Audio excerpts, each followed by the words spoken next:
point is that the Quran repeatedly confirms the Psalms, the Torah, the Psalms, and the Gospels. So if the Torah describes Jerusalem as God's house, and the Psalms refers to Jerusalem temple as God's house, and Jesus in the Gospel refers to the Jerusalem temple as God's house, doesn't that mean that the Quran is also saying that the Jerusalem temple is God's house? There is no shadow of a hint in the Quran that either God has two houses. It always talks about God's house or my house, in the sacred house, the ancient house, always talks about it in the singular. It doesn't say one of my two houses, my northern house and my southern house. And it never suggests that God has moved house. It never says, oh, I used to live in the dwelling place of the Lord used to be in Jerusalem, but now it's in the Hijaz, now it's somewhere else. There's no suggestion that either God has two houses or that God moves house. And if the Quran confirms the Torah, the Psalms, and the Gospel, then it must follow that when it talks about God's house, it is talking, or my house, it is talking about the same place that those sources talk about, I would say. And the third point is we know that several verses of the Quran are addressed to the children of Israel. I put a little list up on the screen there. I'm not sure it's comprehensive. It's probably not. But these are some of the instances in the Quran where verses are specifically addressed to the children of Israel. We know that there were Jews within the Quran's audience. Well, wouldn't they have pointed out to the Quran author, hang on a moment, you're talking about a place that's associated with the shape of a cube. There was a place that was pointed out to Abraham. This pilgrimage that you call the Hajj sounds rather similar to our Hajj. Circumambulation, yeah, we do circumambulation. Wouldn't they have pointed all this out? Safa, Marwa, there must be some Jew there who knew about Josephus and would say, actually, yes, we've got two mountains, one called Safa and one called Marwa. You go between them, that's the place you're talking about, the place of God's judgment, and that intersects with the Valley of Gehenna. Wouldn't there have been any Jew in the Quran's audience that would have pointed this out to Muhammad? Of course they would, but this is never addressed in the text. And I would say that the reason is because the Quran author knew full well that he was referring to Jerusalem. And it was just understood by the Quran author and by his audience that when he talks about the Masjid al-Haram, that is what he was talking about. There is no reason why anyone should be surprised that the Quran refers to the Jerusalem temple as a sacred place of worship and present it as the focus of the Quran author's sacred landscape. This, I'm amazed that it's taken me in 2021 to point this out, but this really should be obvious to anybody who looks at this. I would say that the traditional narrative has people thinking in other ways. It has people thinking about the desert. It has people thinking about the traditional narrative and the tale of two cities with Mecca and Medina, and it has everybody thinking back there. And yet, if one looks at it with a fresh pair of eyes, I think it's absolutely clear that the Quran is talking about the Masjid al-Haram, is talking about Jerusalem. I'd absolutely love to hear something I've never heard before, which is somebody actually try and refute this. I've had people call me names and dismiss it as nonsense, but I would love somebody to actually go through this and actually tell me that these are all coincidences, that it's all one bizarre series of, 13 or 14 coincidences. I'd love somebody to try and argue that.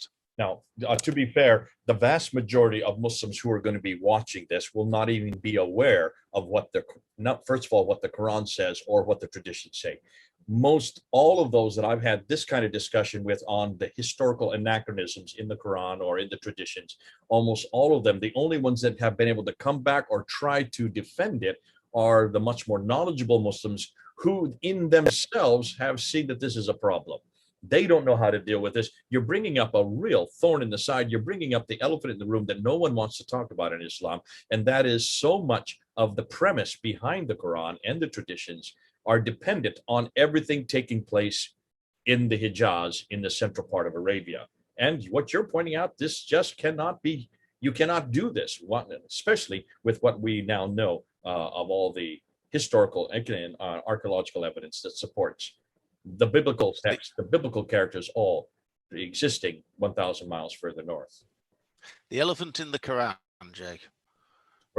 We've talked about the elephant already, so we're not going to get into that. Okay, that was a great one, and I love what you did with that one. God bless. So, if the references in the Quran to the Masjid al-Haram are references to Jerusalem or the Jerusalem temple, what is the significance of this?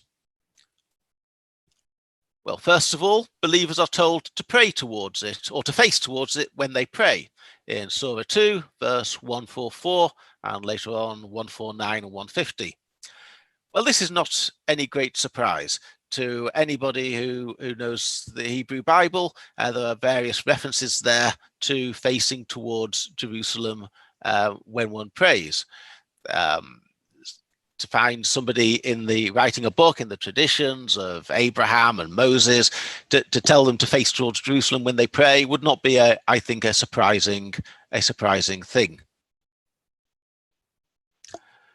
Secondly, the Quran's audience are told to make a pilgrimage there in Surah 2, verse 196. Well, again, that's not unusual. That's what the book of Deuteronomy says in Deuteronomy chapter 16, where it sets out these three pilgrimages known as the Hajj. So the notion of making a pilgrimage to Jerusalem is quite a robust and well documented theme within the Bible. The Psalms. Jay, you will know better than I do that the Psalms will talk about pilgrimages to Jerusalem as a totally normal part of one's religious faith. Yes, and we went into that. In fact, you talked about Buckeye as being part of that pilgrimage, and I was the rest up on the way to it. And of course, then you did a great job of the circumambulation and the counterclockwise and all the other material and the shaving of heads that was done all at the time of the pilgrimage. So this is well documented. It was the departure point for the night journey. So in Surah 17, the Quran's author describes leaving the Masjid al-Haram in order to go to the furthest place of prostration, the furthest place of worship. I have an exegesis of this, but it takes a little bit too long for today, so we'll just park this for the time being. But it's traditionally understood as a journey to Jerusalem. The opposite is the case. It is a journey from Jerusalem to somewhere else, and I will explain that, but that's a whole different story. More crucially, it is a place from which the Quranic community or parts of it had been expelled and which they are ordered to fight to regain.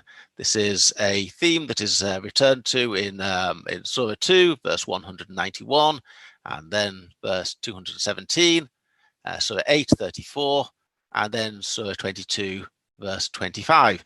The Quran's audience are told to fight not in the Masjid al-Haram if they can help it. Don't fight in the Jerusalem temple, but to fight to regain access to the Jerusalem temple, and as the Quran says, to expel them from where they expelled you.